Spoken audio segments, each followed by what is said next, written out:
할렐루야, 반갑습니다. 오늘 날씨가 너무너무 좋더라고요. 올해 들어서 이렇게 좋은 날씨가 몇 번 있었나 이렇게 생각이 들 정도로 너무나 화창하고 또 미세먼지도 별로 없는 이러한 좋은 날씨 속에서 여러분들 다른 데 나들이 안 가시고 이렇게 교회에 나와서 예배를 드리시는 우리 모든 성도님들 예수님 이름으로 환영하고 축복합니다. 우리 옆에 계신 분들과도 좀 그렇게 축복하며 인사했으면 좋겠습니다. 교회 잘 오셨습니다. 예, 가장 큰 귀한 은혜와 축복의 시간 될 줄로 믿습니다. 할렐루야. 또 예배 끝나고 나들이 가시는 분들도 있으실 수 있겠지만은 이렇게 오전 시간에 하나님 앞에 나와서 귀한 예배를 올려드림이 이것이 우리 하나님께서도 너무나 기뻐하실 것이고 또 우리 모두에게도 가장 큰 기쁨과 은혜와 축복이 될 줄로 믿습니다. 오늘 우리가 읽은 이 본문은 저도 그렇고 여러분들도 그렇고 너무나 잘 알고 있는 예수님의 부활의 현장입니다. 저는 아직도 우리 교회가 이번에 이렇게 정말 하나님 앞에 올려드렸던 그 지난 고난주간과 또 부활주일에 그 여운이 저한테는 아직도 좀 남아있는 것 같습니다. 그래서 이렇게 말씀을 봐도 예수님께서 이렇게 이제 십자가에 죽으시고 또 이렇게 부활하신 이러한 말씀들을 제가 그 이후에도 간간히 이렇게 묵상을 하면서 그러면서 오늘 이 본문 말씀도 제가 이렇게 이제 묵상을 하다가 또 주님께서 주시는 그러한 또 생각과 마음이 있어서 오늘 우리 성도님들과 함께 나누기 위해서 이 말씀을 준비하게 되었습니다. 우리 성도님들도 여전히 예수님의 그 고난과 부활의 그 은혜와 능력으로 살아가고 계실 줄로 믿습니다. 아멘. 아까도 말씀드렸지만은 오늘 이 본문은 정말로 예수님께서 십자가에 죽으신 지 3일 만에 부활하신 바로 그 안식 후 첫날 새벽입니다. 오늘 이 본문은 그야말로 이 신구약 성경을 통틀어서 가장 영광스럽고 또 가장 아름답고 가장 감격적인 그러한 순간입니다.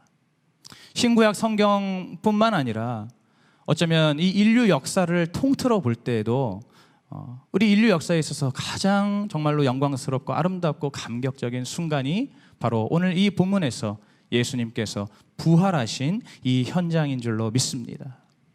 여러분, 예수님의 부활은 그야말로 이 기독교에 있어서는 기독교 신앙에 있어서는 가장 중요한 그러한 핵심 진리입니다. 이 예수님의 부활이 있기 때문에 우리 이 기독교 신앙이 존재할 수가 있는 것입니다.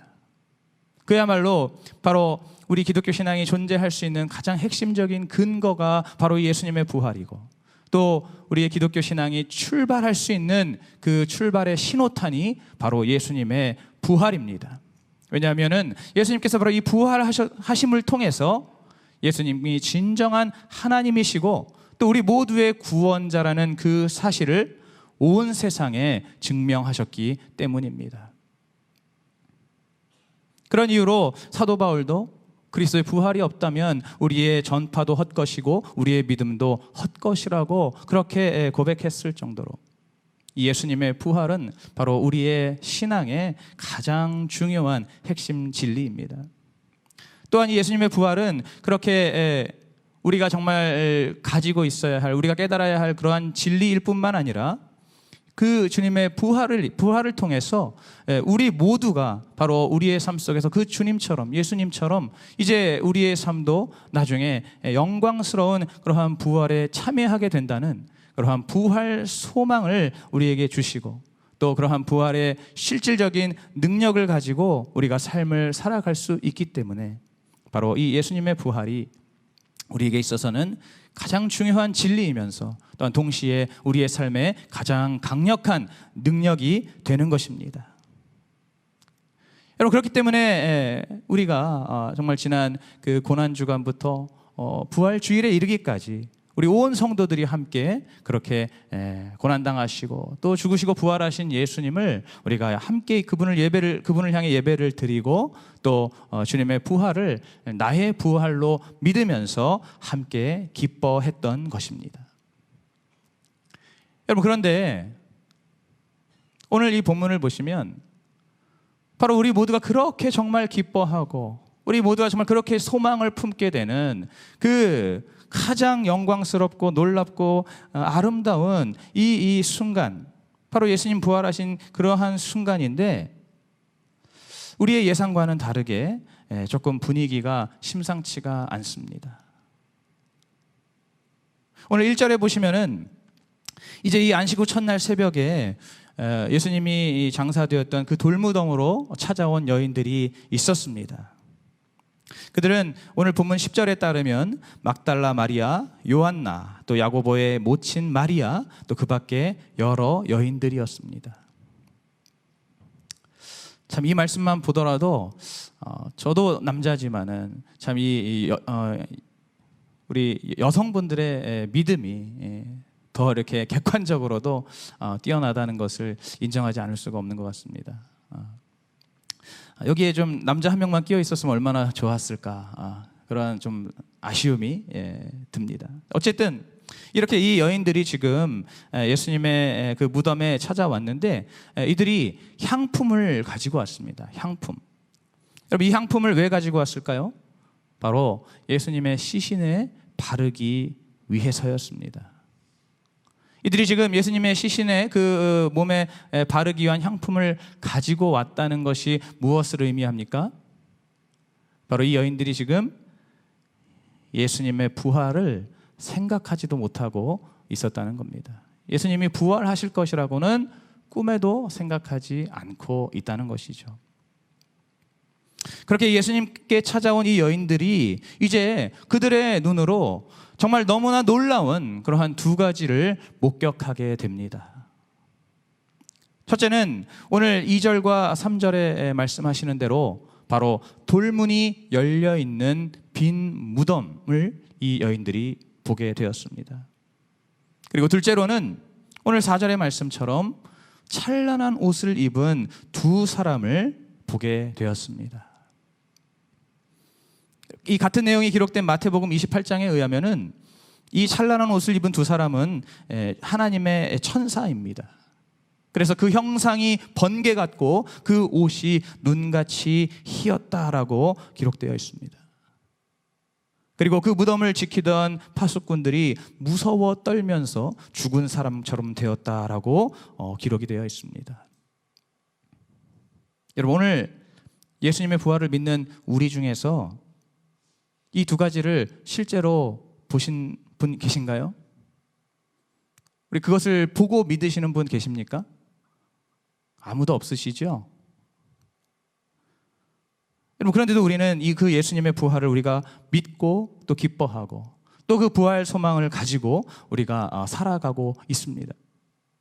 여러분, 하물며 이 예수님께서 부활하신 그 정말 가장 역사적이고 가장 놀랍고 영광스러운 그 시간에 바로 그 현장에 비어있는 돌무덤을 보고 또 하늘의 천사들을 봤으면은, 여러분, 그렇게 됐다면은 이 예수님의 부활하심을 무조건 믿을 것 같은데, 그런데 놀랍게도 이 여인들은 그러지 못했습니다.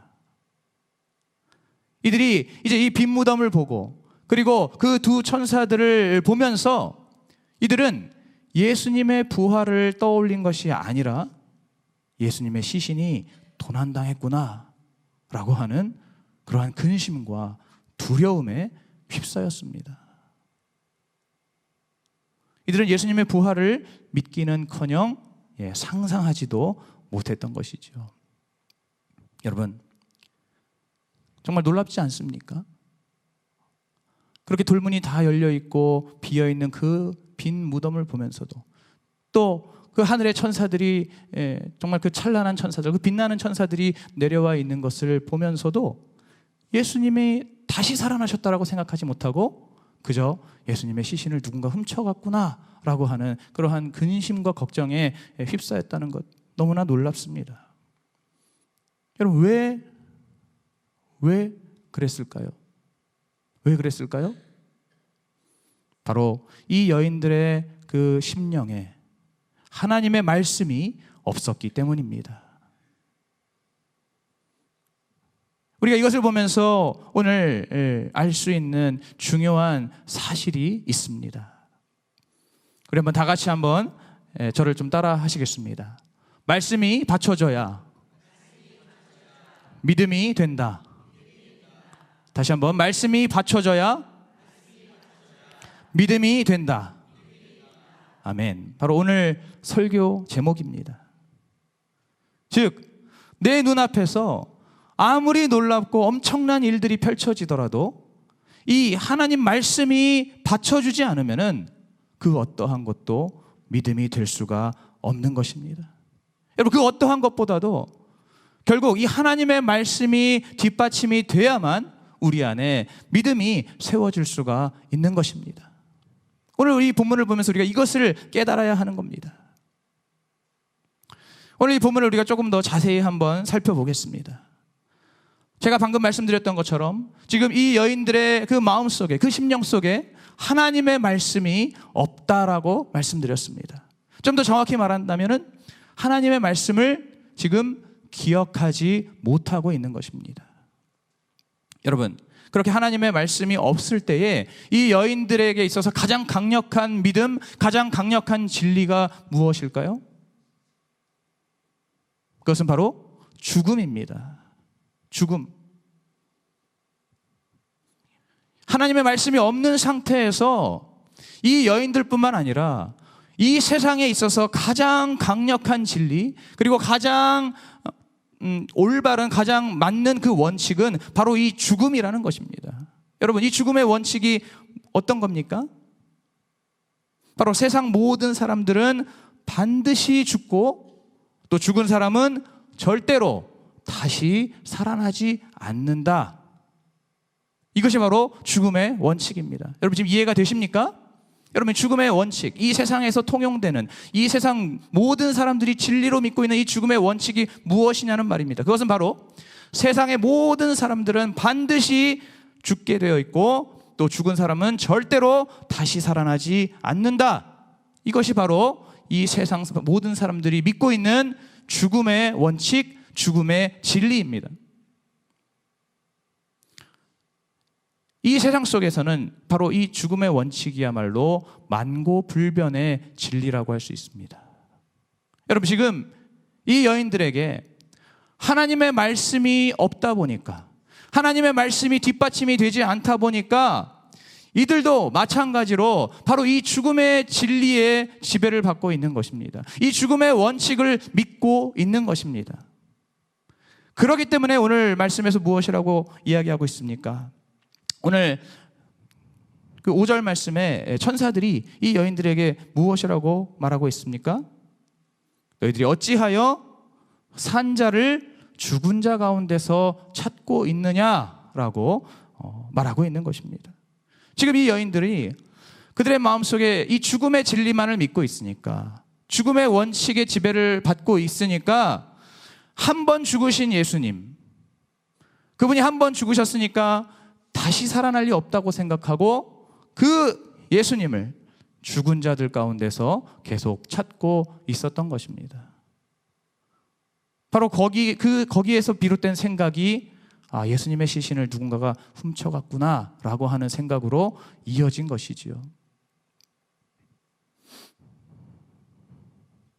여러분, 그렇기 때문에 오늘 이 천사들이 바로 이 여인들을 향해서 왜 산자를 죽은 자 가운데서 찾냐고 그렇게 말하면서, 이제 예수님께서 갈릴리에 계실 때 너희에게 하신 말씀을 기억하라고 그렇게 말을 합니다. 예수님께서 갈릴리에 계실 때 너희들에게 했던 말씀이 있지 않느냐, 그것을 다시 기억하여라, 이렇게 말했다는 것입니다. 여러분, 어떤 말씀입니까? 오늘 우리 본문 7절, 우리 7절 말씀을 우리 다시 한번 우리 한 목소리로 합독해 보겠습니다. 7절 시작. 이르시기를 인자가 죄인의 손에 넘기워 십자가에 못 박히고 제3일에 다시 살아나야 하리라 하셨느니라 한데, 아멘.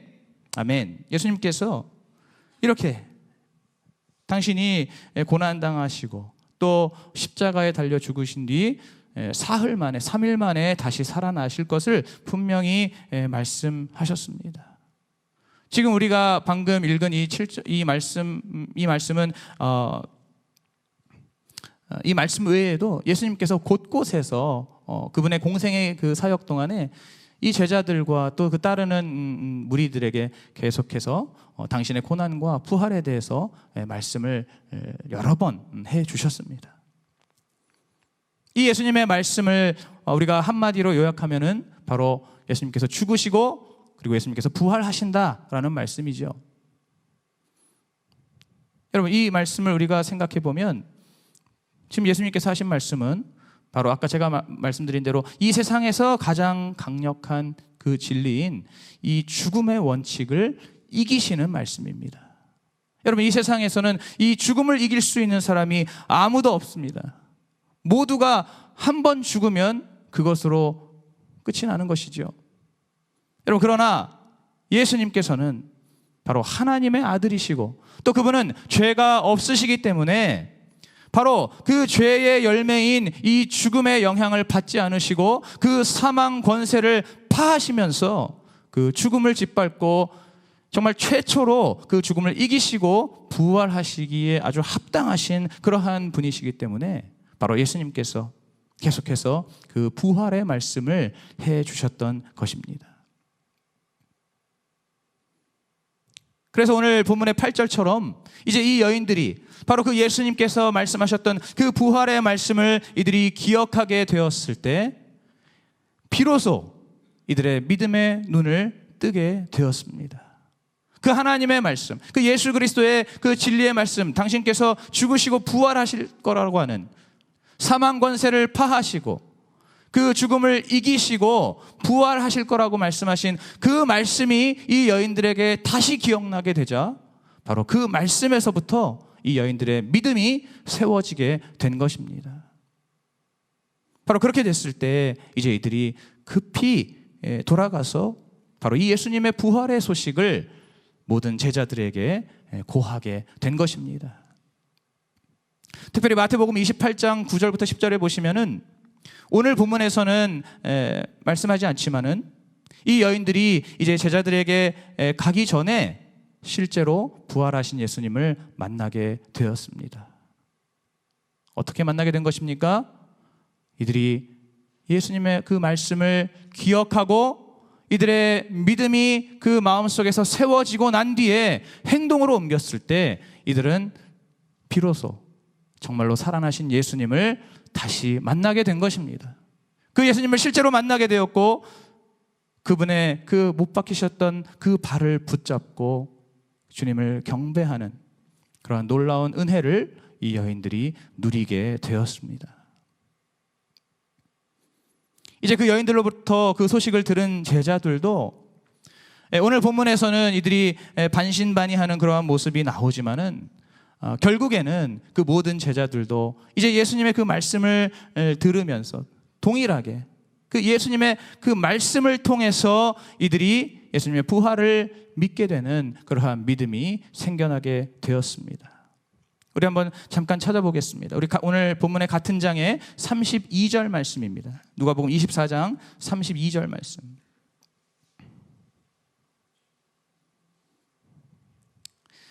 자, 32절 말씀 우리 함께 읽겠습니다. 시작. 저희가 서로 말하되 길에서 우리에게 말씀하시고 우리에게 성경을 풀어주실 때에 우리 속에서 마음이 뜨겁지 아니하더냐 하고. 아멘. 여러분, 지금 예수님의 그 죽으심에 실망한 두 명의 제자가 엠마오라고 하는 곳으로 돌아가고 있었습니다. 너무나 낙심한 채로 그 엠마오로 돌아가던 그 두 제자들에게 예수님께서 나타나셨습니다. 그런데 이 제자들은 그 예수님을 지금 알아보지도 못하는 상황입니다. 그런데 이 예수님께서 오늘 지금 우리가 방금 읽은 것처럼 우리에게 말씀하시고 우리에게 성경을 풀어주실 때에 그들의 마음이 뜨거워졌다는 것입니다. 주님께서 바로 다른 것이 아니라 그 주님의 진리의 말씀을 전해 주실 때에 그 말씀을 풀어서 말씀해 주실 때에 이 제자들의 마음이 다시 뜨거워졌다는 것입니다. 여러분, 오늘 우리 모든 성도님들 바로 이 하나님 말씀을 통해서 마음이 뜨거워지시기를 간절히 축복합니다. 또 오늘 아까 말씀드린 대로 본문 11절 12절에서처럼 그 예수님의 부활을 믿지 못하던 이 베드로를 비롯한 모든 제자들도 결국에는 예수님께서 나타나셔서 그 당신에 관한 모든 이 성경의 말씀들을 전해 주심으로써 그 모든 제자들이 예수님의 부활을 진심으로 믿게 되었습니다. 우리 한번 44절부터 49절 말씀 한번 보겠습니다. 44절부터 49절 말씀. 자, 우리 한 절씩 교독하겠습니다. 또 이르시되 내가 너희에게 함께 있을 때 너희에게 말한 바 곧 모세의 율법과 선지자의 글과 시편에 나를 가리켜 기록된 모든 것이 이루어져야 하리라 한 말이 이것이라 하시고, 이에 저희 마음을 열어 성경을 깨닫게 하시고, 또 이르시되 이같이 그리스도가 고난을 받고 제3일에 죽은 자 가운데서 살아날 것과 또 그의 이름으로 죄사함을 얻게 하는 회개가 예루살렘으로부터 시작하여 모든 족속에게 전파될 것이 기록되었으니 너희는 이 모든 일의 증인이라. 볼지어다 내가 내 아버지의 약속하신 것을 너희에게 보내리니 너희는 위로부터 능력을 입히울 때까지 이 성에 유하라 하시니라. 아멘. 지금 우리가 방금 읽은 이 말씀처럼 이제 예수님께서 제자들에게 나타나셔서 예수님에 대해서 기록되어 있는 그 모든 구약 성경, 모세 율법과 또 선지자의 글과 또 시편의 그 모든 말씀들을 제자들에게 다시 설명해 주시면서 예수님의 고난과 죽음과 부활을 말씀해 주셨을 때 이 제자들이 그 하나님의 말씀, 그 성경을 깨닫고 그 주님의 부활을 이제는 진심으로 믿게 된 것입니다. 그 전까지 계속해서 반신반의하고 계속해서 의심하고 계속해서 근심 걱정하고 두려워하던 이 여인들과 제자들이 바로 다른 것이 아니라, 눈에 보이는 어떠한 그러한 것들이 아니라 바로 하나님의 말씀을 들었을 때에 거기에서부터 이들의 믿음이 세워져서 예수님의 부활을 비로소 믿게 되었고, 이제 그 우리의 구주 되신 그 예수님을 위해서 자신들의 삶을 바칠 그러한 준비가 되게 된 것입니다. 여러분, 오늘 우리는 어떻습니까? 우리는 자꾸만 우리 눈에 보이는 어떠한 표적이나 혹은 우리 피부에 와닿는 그러한 축복들을 요구할 때가 많이 있습니다. 하나님의 말씀을 사모하기보다는, 하나님의 말씀을 들으려고 하기보다는, 이 하나님의 말씀을 믿으려 하기보다는 자꾸만 내 눈에 뭔가 좀 놀랍고 확실한 그런 어떤 표적을 보여주기를 원하고, 또 혹은 내 삶에, 내 피부에 정말 와닿는 그런 어떤 여러 축복들, 그러한 것들을 요구하는 그러한 신앙생활을 할 때가 많이 있습니다. 심지어는 그러한 것들을 나에게 보여주시고 그런 것들을 나에게 주시면은 주님을 믿겠다라고 하는 그러한 우리의 신앙의 모습도 있습니다. 여러분, 오늘 이 본문의 말씀을 통해서 우리가 확인할 수 있듯이 그렇게 우리의 눈에 보이는 표적이나 혹은 우리의 삶에 주어지는 그러한 축복들은 궁극적으로는 우리의 믿음을 온전히 세울 수가 없다는 것을 기억하시기 바랍니다. 여러분, 반드시 기억하셔야 됩니다. 여러분, 이스라엘이 출애굽할 때 어땠습니까? 여러분 다 아시죠? 하나님께서 이 이스라엘 백성들을 애굽에서 탈출시키실 때에 얼마나 엄청난 표적들을 보여주셨습니까? 그 이집트를 향해서, 애굽을 향해서 10가지의 재앙을 쏟아부으시면서 그 당신의 백성들을 이집트에서 탈출시키셨습니다. 그렇게 탈출하고 나서도 어떠한 일들이 있었습니까? 주님께서 홍해를 반으로 가르시고 또 반석에서 물을 내시고 또 구름기둥과 불기둥으로 인도해 주시고 또한 만나와 메추라기를 먹여주시는 그러한 놀라운 표적들, 정말 어떻게 보면 이 표적의 집대성이라고 할 수 있는 그러한 정말 하나님께서 주실 수 있는 그러한 표적들을 다 쏟아부어 주셨는데, 그렇다면은 여러분, 그 이스라엘 백성들이 정말 하나님을 신실하게 믿어야 하지 않겠습니까? 우리 같아도 열심히 믿지 않겠습니까? 하나님께서 우리를 그렇게 놀라운 그 10가지 재앙 속에서 우리를 구원해 주시고, 우리 눈앞에서 홍해를 갈라주시고, 구름기둥과 불기둥으로 인도해 주시고, 만나와 메추라기를 계속해서 먹여주신다면은, 여러분 정말 하나님을 잘 믿을 수 있을 것 같지 않습니까? 여러분, 그런데 이스라엘 백성들이 어땠습니까? 광야로 나오자마자 금송아지를 만들어서 그 우상을 숭배했습니다. 그 우상을 예배했습니다. 그리고 나서도 이들은 끊임없이 하나님을 불신하고 하나님 앞에 불평불만을 끊임없이 쏟아내는 그러한 이스라엘 백성들의 모습을 우리가 확인할 수가 있습니다. 하나님께서 그토록 수많은 표적을 그야말로 퍼부어 주셨는데도 그것을 통해서 하나님을 향한 온전한 믿음이 생기기는 참으로 어려운 것이죠. 여러분, 누가복음 16장에 보시면은 우리가 다 알고 있는 거지 나사로와 부자 이야기가 있습니다. 두 사람 다 세상을 떠나게 됐을 때 이 거지 나사로는 하나님을 잘 믿었기 때문에 아브라함의 품에 안겼고, 그 부자는 하나님을 제대로 믿지 않았기 때문에 음부에 떨어져서 불꽃 가운데 고민하게 되었습니다. 여러분, 그때 이 부자가 아브라함에게 간청을 하죠. 지금 자기 자신은 이제 어쩔 수 없다 할지라도 지금 아직 살아있는 자기의 그 형제들을 위해서라도, 그 형제들이라도 정신 차리고 하나님을 좀 잘 믿을 수 있도록 지금 저 나사로를 다시 좀 살려서 보내주셔서 그 나사로로 하여금 이 형제들에게 경고를 하게 해달라고. 그렇게 한다면 이 형제들이 바로 그 나사로의 말을 듣고 다시 살아나서 이승으로 올라간 그 나사로의 말을 듣고 그 형제들이 회개할 것이라고 그렇게 아브라함에게 간청을 하죠. 여러분, 그러나 아브라함이 무엇이라고 말합니까? 그들에게는 모세와 선지자들이 있으니 그들에게 들으라라고 말씀하십니다. 여러분, 이 모세와 선지자들이 무엇입니까? 이것이 바로 하나님의 말씀입니다. 그들에게는 하나님의 말씀이 이미 주어져 있다는 것입니다. 그렇기 때문에 그 하나님의 말씀을 듣지 않는다면은 아무리 죽은 자가 다시 살아나서 말을 해도 듣지 않을 것이라고 말씀하십니다.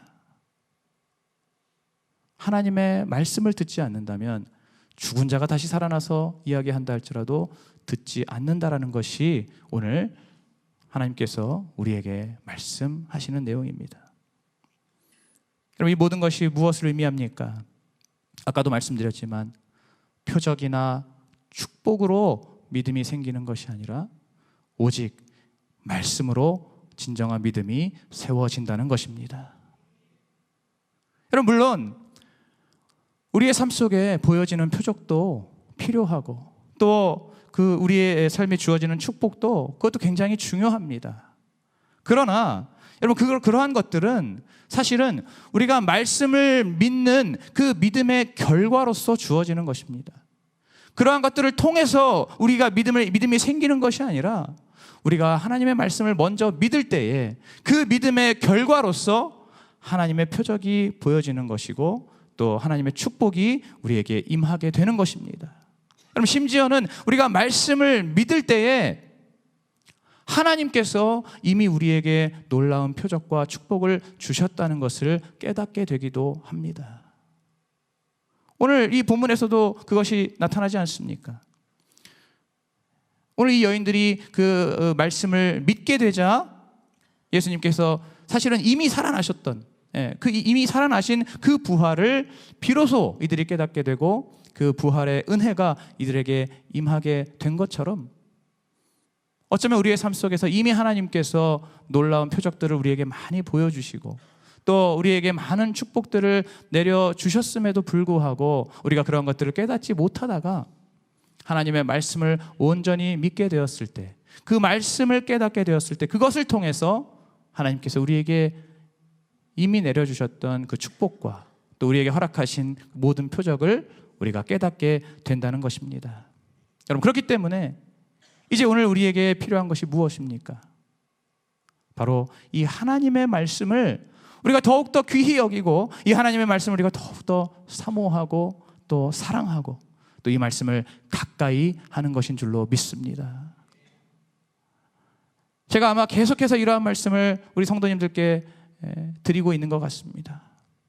그러나 여러분, 아무리 강조해도 지나치지 않습니다. 우리가 이 하나님의 말씀을 정말로 사랑하고 또 사모하고 또 이 말씀을 정말 가까이 하면서 주야로 묵상하는 것, 이것은 정말 우리 모두에게, 우리가 정말 그렇게 하면 할수록 우리 모두에게 가장 큰 은혜가 되고 가장 큰 축복이 된다는 것을 믿으시기 바랍니다. 여러분, 이 하나님의 말씀이 어떤 말씀입니까? 이 말씀은 한마디로 말하면 인류 역사상 가장 확실하고 신뢰할 수 있는 그러한 보증서와 같다고 할 수 있습니다. 여러분, 혹시 뭐 이렇게 어떤 비싼 명품 같은 거, 저는 사본 적이 없지만은 그런 거 혹시 사보신 분 계시면 아실지 모르겠는데, 그러한 물건을 사면 항상 보증서가 딸려 나오죠. 이게 값진 물건일수록 보증서가 나오지 않습니까? 아무도 안 사보셨나요? 이제 그런 게 있다고 들었습니다. 예, 뭐 비싼 무슨 시계를 산다거나 뭐 하면 보증서가 같이 딸려온다는 거예요. 이 제품을 확실하게 보증해 주는 겁니다. 여러분, 이 하나님의 말씀이 바로 그러한 보증서입니다. 무엇을 보증하는 겁니까? 우리 하나님께서 천지 만물을 창조하시고 또 그분의 아들 예수 그리스도를 이 땅에 보내주셔서 그분이 이 땅에서 죽으시고 부활하심으로써 우리의 영혼을 구원해 주시고, 이제 앞으로 그 예수님께서 영원한 왕의 왕이 되셔서 우리와 함께 영원토록 이 세상을 다스리실 것이라고 하는 그 하나님의 구원 계획을 확실하게 보증하는 보증서가 바로 이 하나님의 말씀인 줄로 믿습니다. 바로 예수님의 부활과 또 우리의 구원을 100% 보증하고 있는 이 하나님의 말씀, 이 주님의 말씀을 우리가 정말로 잘 기억하고 우리의 마음속에 늘 새기고 또 이 말씀 속에서 우리에게 주시는 그 약속들을 믿을 때에 우리 안에 온전하고 진정한 믿음이 바르게 세워진다는 것을 여러분 믿으시기 바랍니다. 오늘 이 시간 우리 모두가 바로 이 하나님의 진리의 말씀, 바로 이 생명의 말씀을 날마다 더욱더 사모하고 또 가까이 하는 가운데 바로 성령님의 도우심으로 이 하나님의 말씀의 그 진리를 바르게 깨닫게 되기를 축복합니다. 그렇게 이 진리의 말씀을 우리가 바르게 깨닫고 또 바르게 순종함으로써 바로 이 말씀의 견고한 반석 위에서 우리의 믿음도 견고하게 세워지는 그러한 저와 여러분 되시기를 주님의 이름으로 축복합니다.